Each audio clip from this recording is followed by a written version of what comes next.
Assalomu alaykum Step School YouTube kuzatuvchilari. Bugun sizlar bilan IELTS writing taskoni davom ettiramiz. Bugungi videoda taskonni coherence and cohesion qismi haqida gaplashamiz. Cohesion o'zi nima? Cohesion bu gaplarni bir-biriga to'g'ri ulash va ma'noli uzunma taskoni rasmda to'g'ri ketma-ketlikda berilishi va gaplarni bir-biriga ulash ham to'g'ri bo'lishi kerak. Masalan, however, but, also degan so'zlarni to'g'ri grammatik qoida bilan ishlata olishinglar kerak va to'g'ri holatda ham ishlatishingiz zarur. Va hozir bilan birinchi gaplashadigan narsamiz bu bog'lovchilardan oldin. Birinchisi, it's important to choose subject wisely. Ya'ni egani to'g'ri tanlash juda ham muhim. Sizda rasm berilgan bo'ladi. Masalan, birinchi variant ko'rishingiz mumkin. International tourist arrivals. Xo'p, ya'ni xalqaro turistik tashriflar. Bizda mana aytgan 5 ta davlat bor: Brazil, Egypt, Malaysia, France and USA. Ya'ni shu yerga tashrif buyurgan odamlar soni. Bizda ko'rishimiz mumkin. Birinchi o'rinda USA turibdi. USA bizda 70 millionta turist bo'lgan. Ya'ni 70 millionta turist 1995-yilda kelgan. Fransiyaga 30 mingta, Malayziyaga 20 mingta, Braziliya va Egyptga 10 mingta, 10 millionta, adashdim, uzr, 10 millionta, millionda hisoblangan. Endi biz bu yerga to'g'ri egani tanlashimiz kerak. Ya'ni nima o'syapti? Ya'ni shu yerda turistlar soni degan gapni ishlatishimiz kerak. Mana sizlarga tayyor variant qilib qo'yamiz. Ya'ni ega bu yerda qanaqa bo'ladi? The number of tourists yoki the number of visitors. Buni ikkinchi usuli tourist numbers desak ham bo'ladi. Buni to'g'ri davom ettirish kerak. Masalan, the number of visitors to the USA increased during the period given. Bu to'g'ri variant mana. USA ga tashrif buyurgan odamlar soni davr berilgan periodda o'sdi. Bu to'g'ri variant. Lekin men bu xato bo'ldi. The USA increased during the period given. Bu xato bo'ldi. Tushunarli? Bu xato. Bu yerda AQSh o'smayapti. Chunki joyi shunday turibdi, o'tga tashrif buyurgan odamlar soni o'syapti. Shunga e'tibor berishimiz kerak. Agar USA ishlataman demoqchi bo'lsangiz, uchinchi variant bor. The USA saw an increase in its tourist numbers. Buni qilsangiz bo'ladi. Ya'ni AQSh o'zining turistik odamlar sonida o'sish ko'rdi yoki o'sish ko'rsatdi. Sonini showed desanglar ham bo'laveradi. Bu variant bo'ladi. Lekin USA increased deyishlar xato. Rasmga qaraymiz. Masalan, hammasi o'sgan bu yerda. Malayziya o'sgan, mana o'rtada ko'rishingiz mumkin. Malaysia increased deb bo'lmaydi bolalar. The number of tourists to Malaysia deb aytishimiz kerak. Xo'p, endi ega tanlayotganda qanaqa tanlaymiz? Bizda qanaqa usul tanlaymiz? Birinchi, first way, use the number, amount, percentage of something.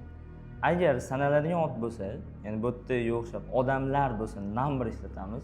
Masalan, cars bo'lishi mumkin, ishlab chiqarilgan mashinalar, sotilgan telefonlar bo'lishi mumkin. Bu yerda biz number ishlatamiz. Amount is used for uncountable nouns. Uncountable degani sanalmaydiganlarga. A percentage foiziga. Bu farqi yo'q. Foiz o'zi bergan bo'ladi. Ko'pincha pie chart, bar chartlarda bergan bo'ladi. Ikkinchi usul, buni faqat hamma joyda ham ishlatib bo'lmaydi. Faqat shu number da ishlatish mumkin sanaladigan ot uchun. Bu o'sha kategoriyalarni ham berib qo'yganmiz, qaranglar. Students bo'lsa, biz uni student numbers yoki the number of students.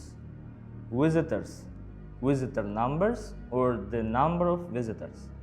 Passengers figures, the number of passengers. Workers, worker population, the number of workers. Household numbers and the number of households. Va oxirgisi vehicles, ya'ni transportlar haqida gap ketyapti. Ya'ni vehicle ownership desak bo'ladi yoki the number of vehicles owned. Shularni ishlatsak bo'ladi. Xo'p, uchinchi usul ham bor. Buni ham hamma joyda ham ishlatib bo'lmaydi. O'zini ishlatiladigan holatlari bor. Use noun. Biz o'tda ot ishlatamiz. It's possible when something is produced, consumed, spent, sold. Farq yo'q. Endi nimadir ishlab chiqarilgan bo'ladi, iste'mol qilingan, sarflangan, sotilgan bo'lishi mumkin. O'sha paytda so'zlarni ishlatsak bo'ladi. Masalan, waste production deyilgan, ya'ni chiqindi ishlab chiqarish. Buni biz birinchi usul eslatib bo'lsa, the amount ishlatardik. O'sha usulda qo'ysak, the amount of waste produced bo'ladi. siz buni waste production deb ishlatsangiz ham bo'ladi. Yoki fast food consumption, the amount of fast food consumed. The expenditure on books, the amount of money spent on books. The phone sales desa ham bo'ladi, uni o'rniga the number of phones sold desa ham bo'ladi. Biz har xil otlarni o'rganyapmiz, bu bizda ega bu vazifasini bajaradi. O'sha yozayotganingizda o'sdi demoqchi bo'lsangiz, shu yerda telefon savdosi o'sdi desangiz, the phone sales increased or the number of phones sold increased desangiz ham bo'ladi. Bu sizda grammatical range jihatdan ham ballingiz oshirib beradi, chunki siz har xil egalarni ishlatib gap tuzasiz. Bu misollarni ko'rishimiz mumkin. Mana the waste production increased, the amount of waste produced increased. Or the amount lekin mana narsa e'tibor beringlar. The amount of waste production increased deb bo'lmaydi. Yo the amount of waste yoki waste production. Siz agar the amount of waste production desangiz, chiqindi ishlab chiqarishning miqdori bo'lib qoladi. Biz ishlab chiqarilgan chiqindi deyishimiz kerak. Shuning uchun ham the amount of waste produced yoki the waste production deymiz. Shu ikkita variant to'g'ri. Lekin mana bu variant xato. Keyingi masalan berilgan Outokumpu share price qaysidir shaharda 4 ta davlat ekan. Demak, money spent on books. Kitobga sarflangan pul miqdori. Bizda Germany, France, Italy and Australia bor. Austria adashibman jigarlar.